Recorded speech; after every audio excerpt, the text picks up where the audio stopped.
Alright, welcome back to Phoenix Wright, Trials and Tribulations. Last time, we found out that the masked mask in the security photo doesn't have a brooch. And then he could be a fake Damask.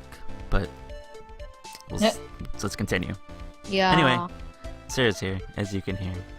I'm gonna stop saying that eventually. Because it should be You'll effective. learn one day. You'll learn one day. Anyway, order. It's true. It's undeniably true. Detective Gumshoe, how could you have overlooked this? I'm sorry, sir. I don't know how I... Hey now. We're gonna have a pity party. Invite me too. Mr. Godo, you deserve some blame in this too. How could he have overlooked such a large brooch? Huh. The brooch you're talking about. Do you mean this? Ah.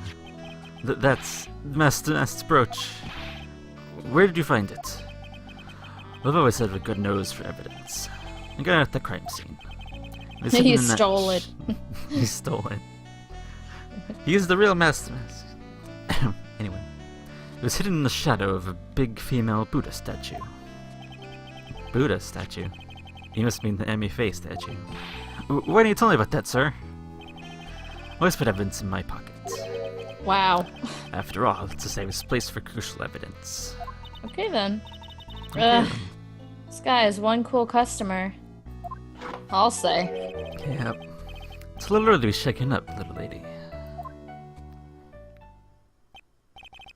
That friend of yours left his pretty hickeys on there, too. What? Hickeys. Figuratively speaking, of course. I'm referring to Ron Delight's fingerprints. Oh.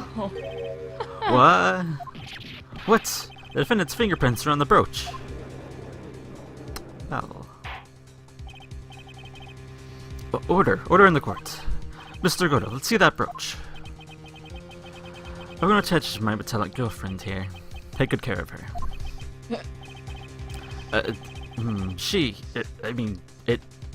It appears to have been torn off some clothing. A little bit of cloth in the back. Oh, this must have been a big struggle that night at the crime scene. Uh-oh. Phoenix, we have a problem. Where the brooch now? Huh, you messed with Godo. And you get burned. Grr, he's been playing me like a violin. Well, Judge, I'm about ready to call my next witness. Huh? You're done with me? But I haven't proved anything yet. You've proven your incompetence. That's good enough. Wow. That doesn't sound good at all. Hi, Gumshoe, I love you. Bailiff, bring in the next witness into the courtroom. Fine time for that ace detective to make his appearance, huh? Ugh, I don't want to look at you. You go away. Look at him. He's Disgusting. better. 1 second is 1 trip of the coffee pot. Let's hurry it up.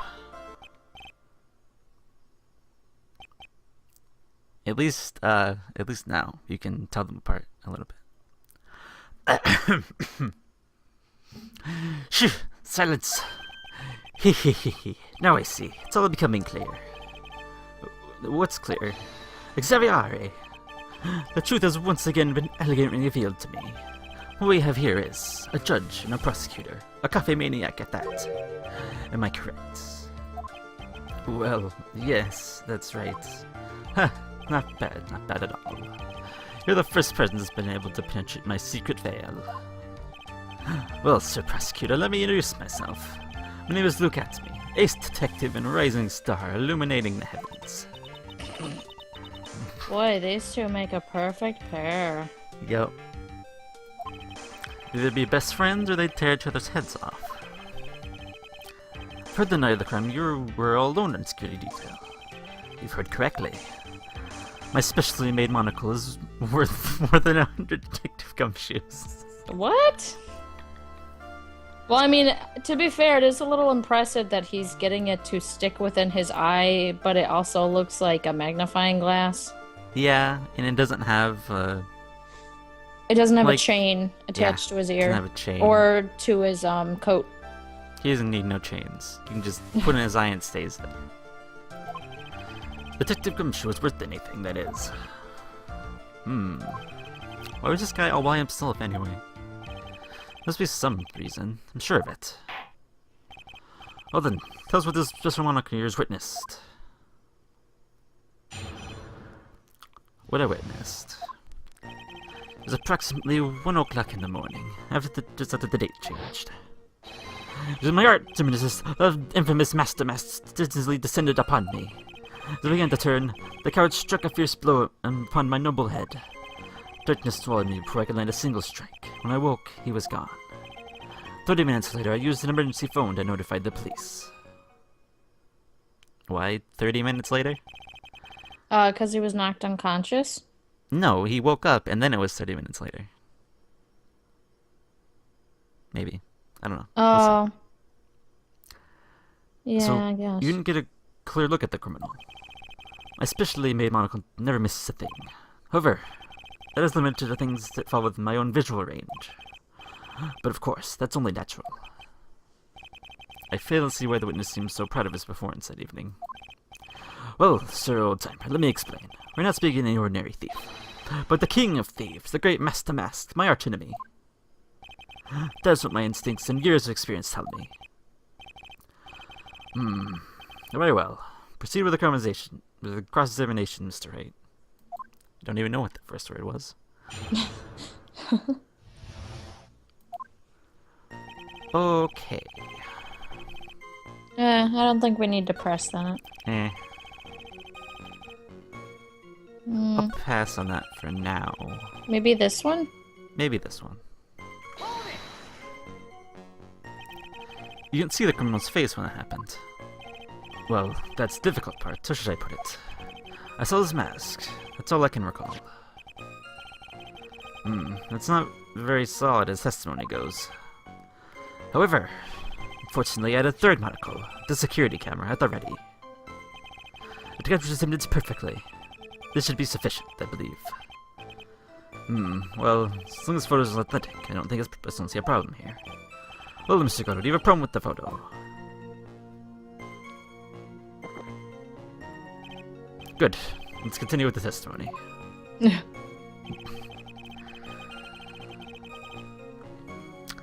That one I'm curious about, though. Press this one? Yeah. Okay.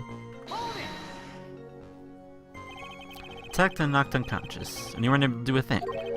It's certainly some very impressive detective work. Well, sir lawyer, have you ever been suddenly struck on the head? Yes, actually, I have. Huh? Well, actually, yes, by a fire extinguisher. And what happened? I was knocked out. And you lost your memory, too. Yep. You see, you have no right to look down on me then, do you? The only reason I didn't lose my memory is because I have more brains to begin with. Okay, you need to stop that. Stop that. Stop it. You may have brains, but the warring to self-reflection part seems to be severed. In any case, I wouldn't judge there. In any case, that was how I was knocked senseless, and then 30 minutes later. Okay, yeah. About this 30 minutes, my silver cord is loosened and my soul fled to the golden halls of Elysium? Elysium. As usual, I have no idea what this guy is saying. I think he's saying that he was out cold. So, what happened during these 30 minutes? No one could say, Your Honor. The span of time has truly vanished into the ether. So I was right. Yeah, you were right. He meant 30 minutes by, like, he was out cold for 30 minutes, and then he called the police after he woke up. Okay. What is he going on about? There's something suspicious about Detective Atmey. How could he not notice when the thief came in? Also, you said he was knocked unconscious before he could fight back. But that can't be right. It contradicts the evidence. Huh? Which peach? Which peach? Peace. It sounded like you said peach to me, but... Nope. Nope. Only I fuck up all the time. The real question is, why did he tell such an obvious lie? Oh, I see. Check the brooch. Check the brooch. Because didn't the judge say there was like a piece of cloth on it? That's what he said. And it looks like it was torn off of some clothing. So it was torn. It wasn't like It wasn't just fell pulled off. off. Yeah, it was torn. It was torn. So Unless go back to the fourth statement. So he got This mad. one.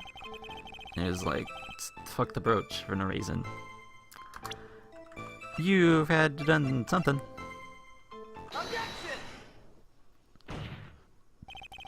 Mr. Atmey, can you take a look at this with that special monocle of yours? Aha! This belongs to the criminal mastermind, my arch nemesis, Master Mask.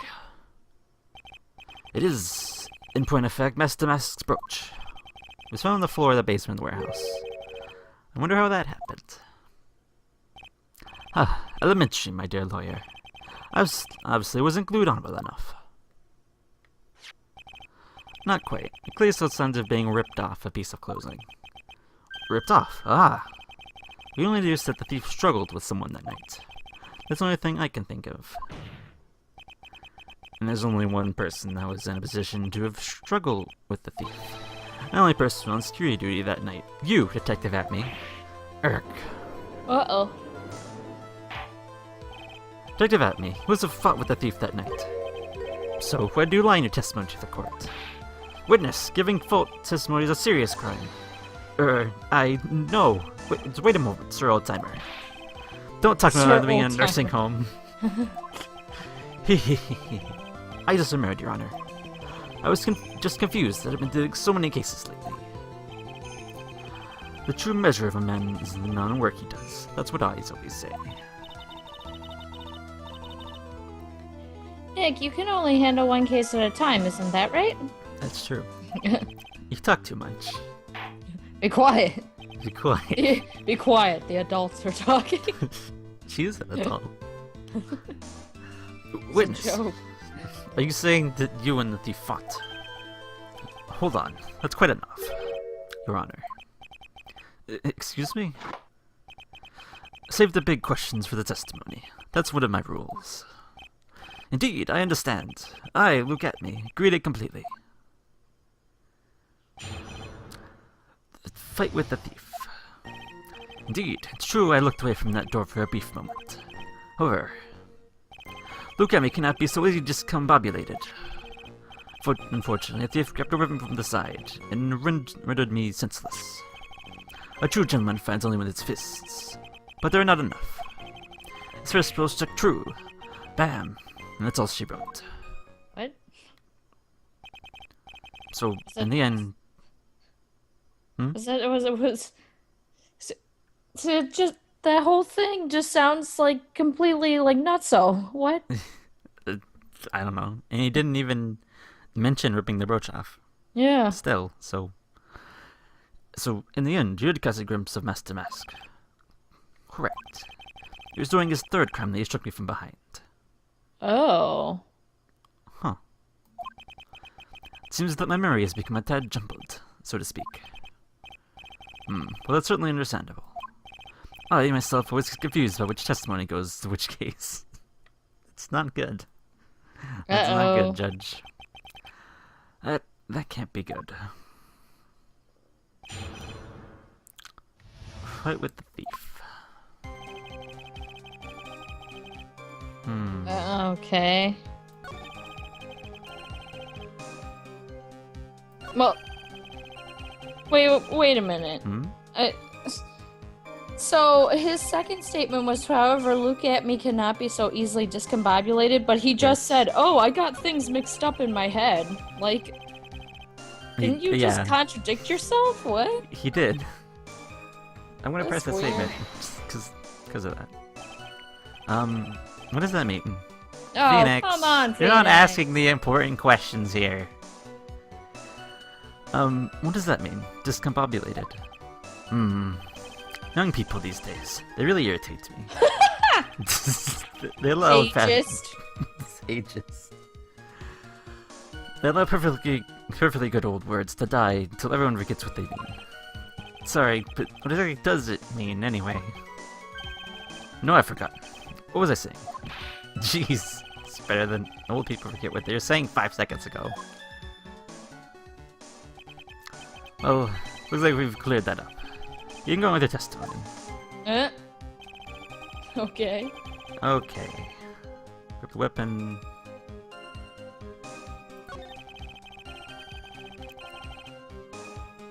Well, Okay. I guess that's something. Well, wait a minute. I'm looking. I'm gonna have a look at this thing. That's what it says, because that's what he said about it earlier. Yeah,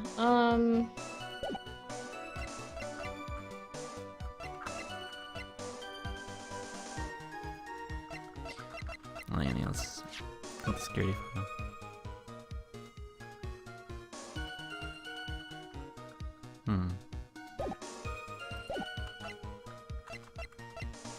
the photo just seems so perfectly placed, too. Like, because his first statement was, like, something about, like, it was after midnight or it was after 1 or something. Yeah, you're right. So, yeah, this happened 2 minutes before 1, so he's implying that, like, this picture implies that in the process of stealing the urn, well, what we think is the urn that's in that box, Yeah. he then had a fight with Luke Atmey and then escaped, but left the urn? Well, we don't know where the urn is. Oh, yeah, that's true. Because Ron doesn't have it. Yeah, okay. And the box was left there. I guess that's where it was, in the box. Yeah. I think Maya said as much. Yeah, because they made the box. Yep. Yeah.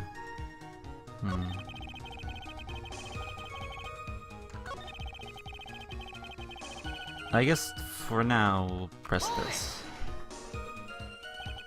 What do you mean, weapon from the side? Naturally, I mean the thief had no idea that I, Luke Atmey, was hiding in the area. He grabbed the sword from that statue that was standing by the door to the warehouse. Sword? You mean the sword that was all twisted like a tree branch? Correct. Fortunately for me, the blade was not sharp. Okay, so he is talking about the Shishido. I said that slowly, but whatever. So the thief armed himself with a sword. And what about you, witness? He tried to go fisticuffs, but it didn't work. Okay. You had that much faith in your own fighting abilities. But of course, in college, I was the second in charge of the boxing club. I'm sorry if I failed to find that appropriately impressive. However, my opponent in the ring this time was my arch-nemesis, Master Mask. This guy is a real piece of work. I guess we'll press into that, because Yeah. there's nothing else. Give us a little more about what happened. My opponent was both powerful and vicious. You might say he was ferocious. Okay. I assumed that the Atmey fighting stance, but a sudden flash of light blinded me. That, of course, was checkmate. My opponent had bested me. What do I do now? Should I ask more about this? Yeah. Yeah, the being blinded part. I don't care about his fighting style at all. So what was this flash of light that blinded you? I was bathed in a golden light that seemed to come from the statue of the woman. What? The statue of Amy Faye, I'm guessing. Well, that wasn't very much help at all. Well, what do you think, Nick? I think I don't know. Well, there's one thing I'm absolutely certain of. Yeah, what is it? This Luke Atmey guy, he's definitely hiding something. Well, yeah. Oh, but why? I'm just trying to figure out what really happened that night. And about the true nature of this detective. I think you have to press on the other thing. Yeah, The fighting style. I don't know. I guess so. Well, it seemed like that was like the only like real thing to press on. Pretty much. Since you just gave me an answer that came from the statue, that's not really helpful. Yeah. Unless the statue takes pictures and just nobody knows about it. Yeah. tell me about your fighting style. What is this Atmey fighting style? I'm sorry, but that's a trade secret. I really can't say anymore. But I suppose I can tell you, but I absolutely must. The main thing is to put your back to the wall. Then know that way no one can get behind you. Wait a minute. That's it? That's the Atmey fighting style? Well, Mr. Wright, what about the testimony? It's important. It was very important. Of course it's important. We've learned a detective's secret technique, after all. Yes, indeed. I'm ready to use it if I ever take a walk alone at night. What the heck is he eyeballing me like that? It's creeping me out. Now then, witness. We'll go ahead and add that secret information to your official testimony. Present the Shishido on that. Okay. So he says here, I put my back to the wall to fight, but the thief's blow landed upon my third eye. But the Shishido said that he was struck from behind. So that's a clear, contradiction. Yes.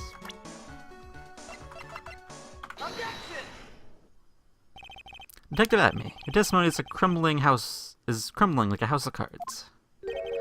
What fun this is, Sir Lawyer. I think this is truly a pleasure to cross swords with you. No. And now, once again, you have thrown the gauntlet at my armored feet. I believe it's what you said yesterday. No, the card must have wormed his way through somewhere besides the door. Then my arch nemesis struck me on the head from behind with this cursive item here. From behind, huh? But just now you testified that he struck you on the forehead. I hardly think you could forget where you're hit in the head. It seems I've made another mistake.